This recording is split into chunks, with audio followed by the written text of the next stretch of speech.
Oke, Assalamualaikum warahmatullahi wabarakatuh. Berjumpa kembali bersama dosen senior Indonesia. Saudara, hari ini saya akan sharing kepada Anda bagaimana cara memulai usaha tanpa modal atau modal seadanya. Tetapi hal ini sangat berpotensi untuk berhasil. Ya, karena apa? Karena orang-orang mereka yang memulai usaha dengan modal bank, atau dengan modal yang pinjaman, maka mereka rata-rata dan banyak sekali mereka yang memulai dengan modal itu, mereka jatuh dan akhirnya berhenti. Ya, dibandingkan dengan mereka yang memulai usaha dengan modal seadanya dan mereka akhirnya bisa survive dan berhasil. Ya, dan hal ini ada beberapa potensi yang sangat luar biasa sekali yang akan saya sharingkan kepada Anda. Kenapa orang-orang yang memulai usaha, yang memulai usaha dengan modal seadanya cenderung bisa berhasil. Ya, potensi yang pertama adalah mereka biasanya akan muncul dan mengeluarkan ide secara signifikan. Artinya muncul ide yang sangat luar biasa. Ya, sebagai contoh, pada saat saya melakukan bisnis itu gitu ya, pertama kali saya melihat dengan modal seadanya. Kemudian saya ketemu dengan teman saya, gitu ya. Teman saya kebetulan dia seorang ahli di bidang AC pada saat itu. Kemudian dia lucu, kelihatannya dia sedih dan sebagainya gitu. Kemudian saya tanya, kamu kok kelihatan sedih, kenapa? Kan gitu ya. Ya, lagi sepi harapan, begitu katanya. Nah, pada saat itu saya akan keluar ide. Oke, kamu punya keahlian, dia punya alat, gitu ya. Tetapi dia tidak bisa mencari klien, gitu. Ini poinnya. Dia tidak bisa mencari klien sehingga apa? Sehingga dia tidak sepi order, ya. Nah, dari sini saya melihat, oh ya, oke. Kemudian saya datang ke rumah teman saya yang kebetulan rumahnya ada AC. Ya, sekarang semua rumah sudah banyak yang sudah memiliki AC. Ya, kemudian saya datang ke sana, kemudian dan secara kebetulan, ya, AC dia tidak dingin. Dan dia mencari seorang tukang AC yang bisa dipercaya dan tidak membohongi dia.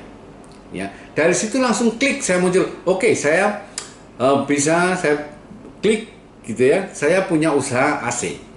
Ya, saya kerjakan, saya jamin 100% pasti dingin. Ya, karena kepercayaan itu dan ide itu muncul secara langsung padahal belum punya usaha gitu ya.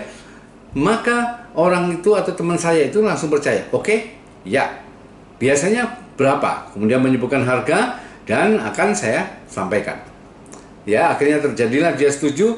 Kemudian saya sampaikanlah ke teman saya yang tukang AC tadi, yang memiliki keahlian AC dan punya alatnya. Ini tak kasih job, tolong kerjain di sana, pastikan dingin. Ya, kalau dingin, ya, maka akan saya kasih job terus. Maka teman saya yang tidak pernah, yang sepi job tadi, mengerjakan AC teman saya. Dan akhirnya terjadilah transaksi dan selesailah pekerjaan itu. Pemilik AC merasa puas, teman saya yang tukang AC merasa mendapat penghasilan. Nah, dari situlah saya melihat akan menggunakan modal saya seadanya. Ya, akhirnya saya membuat kartu nama. Ya, akhirnya saya membuat branding dan mulailah saya sebar ke teman-teman saya. Ya, sehingga sampai sekarang, ya, dengan modal seperti itu, akhirnya usaha itu berjalan dengan baik. Ya, dari situlah keluar ide. Ya, inti yang pertama tadi adalah keluar ide. Kalau kita dengan modal seadanya, maka kita akan bisa menangkap ide itu dengan baik dan menangkap peluang itu dengan baik. Ya, itu yang pertama. Yang kedua, kalau kita membuat usaha tanpa uang bank atau modal seadanya, kita akan dituntut menjadi jauh lebih kreatif. Kenapa? Karena dengan modal seadanya, mau tidak mau, kita berpikir jauh lebih baik, berpikir jauh lebih keras, bagaimana usaha yang kita bangun tanpa modal ini bisa berkembang. Ya, sebagai contoh, tadi saya membuat kartu nama. Kemudian kartu nama itu saya sebarkan ke teman-teman saya. Sehingga apa? Kita tidak terpacu untuk berpikir lebih kreatif supaya usaha kita dikenal oleh orang lain.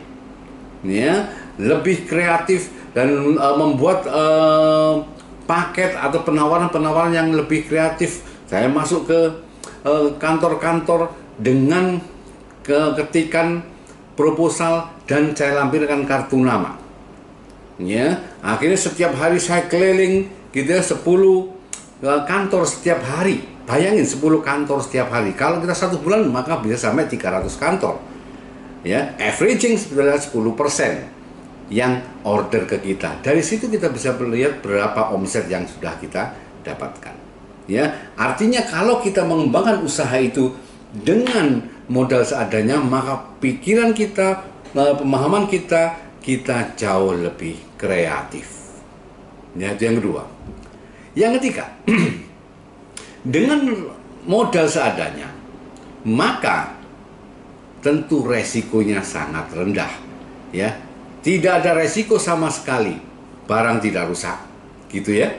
Kita cara mengawalinya tanpa karyawan, hanya kerjasama dengan teknisi dan kita yang mencarikan, tanpa bahkan bisa dilihat tanpa modal.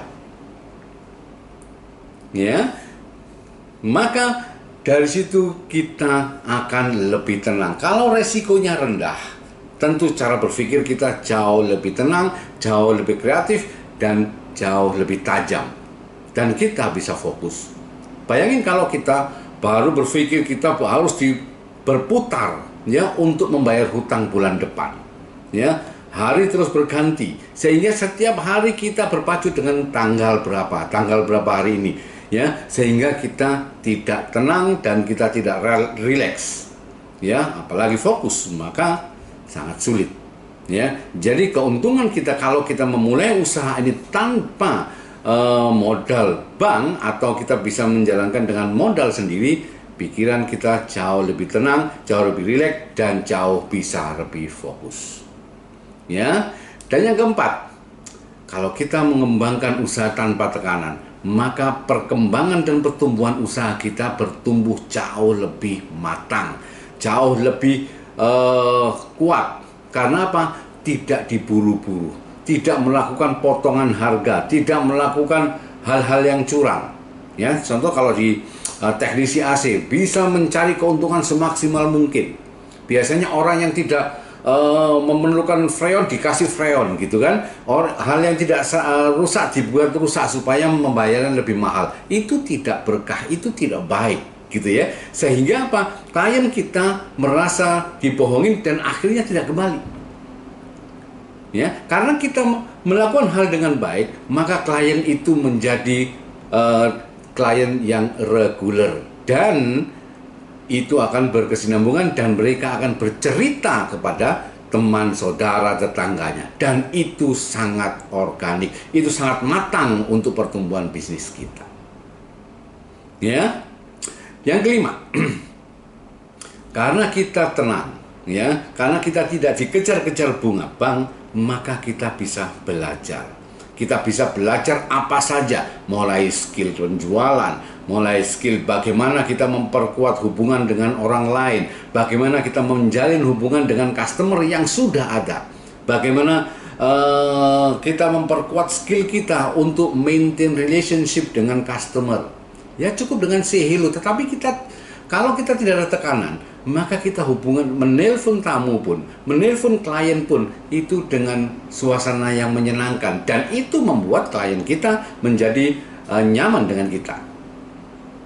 Ya, terus kemudian yang terakhir adalah kita kalau sudah tidak menggunakan uang bank, dengan modal uang sendiri, maka kita jauh lebih hati-hati dalam memaintain keuangan, dalam mengelola keuangan, tidak terus-terusan membeli aset, tidak membeli hal-hal yang tidak penting. Ya, biaya-biaya yang keluarkan adalah untuk promosi, mungkin di Instagram atau membuat demo dan lain sebagainya. Itu yang digunakan adalah untuk mengembangkan bisnis atau memperkenalkan produk kita ke customer. Ya, teman-teman semua, ya, semoga ini bisa bermanfaat bahwa usaha tanpa modal itu juga bisa berhasil, apalagi usaha yang dengan modal seadanya. Jadi jangan terpatok usaha harus punya modal besar, usaha harus pinjam bank, tidak seperti itu. Ya, lakukan dari hal yang terkecil dan lakukan secara terus-menerus dan konsisten. Yang paling penting, kalau Anda mau berhasil dalam sebuah usaha, Anda jangan pernah berhenti melakukan apa yang telah Anda lakukan. Ya, semoga ini bisa bermanfaat dan Anda bisa sukses mengembangkan usaha Anda. Sukses bersama Dosen Senior Indonesia.